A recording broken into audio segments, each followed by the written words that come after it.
We wanted to just put something in Gillette that is unique to Gillette only, and not just unique in the region, not just unique in the area, but really try and build something that doesn't exist anywhere else.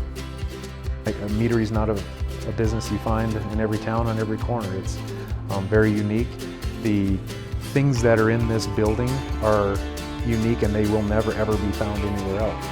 It's not beer, it's not wine, it's a honey liquor that is fermented from the natural sugars in honey, and of course here they add flavors to it through different flowers or hops, things like that give it a unique taste. So I guess the real inspiration behind mead is making something that nobody else makes. We use a combination of some brewing techniques, some winemaking techniques, and then some just straight up mead techniques. Most of our meads start to finish is about 4 to 6 months. But we have some that are long-term, upwards of 10 years. The whole concept of Big Lost is, on the back of all of our labels, there's a little cabin, that's the Big Lost cabin. And it's a cabin out in the middle of nowhere. And that's where you can go and get Big Lost. And that's kind of where the party's going on the inside. And then all of our characters, the crazy woman, the wild man, the island gypsy, the demented grandpa, the tipsy cousin, the sweet dame, the cruel mistress, they all have a background story behind each of the products. Well, all their stories intertwine at that cabin.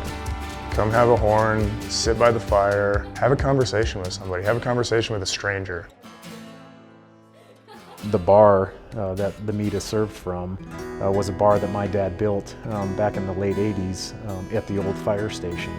And him and some volunteer firefighters at the time hand-made this bar, and it's kind of cool to see it here because I think the same thing happens is guys come down and they belly up to the same bar that my dad and his friends did, and they drink mead or beer and they solve the world's problems. We also wanted a place that the community was proud to have as their own, something that when they go outside they can point back and say, hey, this is something we have in Gillette, is BigLostMeadery. We wanted where the community felt ownership in it, they felt pride in it, then also have something that gives back to the community.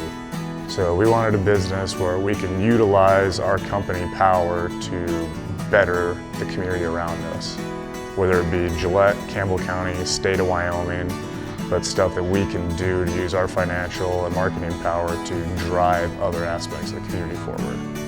I don't know if you've noticed this about Wyoming people, but we have a lot of pride in our state. In Gillette, we have a lot of pride in our town, and we're not afraid to tell you about it. That's very important for us. And we want people to see that pride and have a little taste of it, a little ownership of that pride when they come through. There's some beautiful places, there's some wonderful places in the world, there's fantastic cultures and food and music and people and dancing. But Gillette is my home, and that's what I'm made out of, and that's where I've always wanted to be. And so when I came back, that's where my business was going to be, that's where my career was going to be, that's where my family was going to be. And I wanted to develop this community because it truly is a part of me at this level.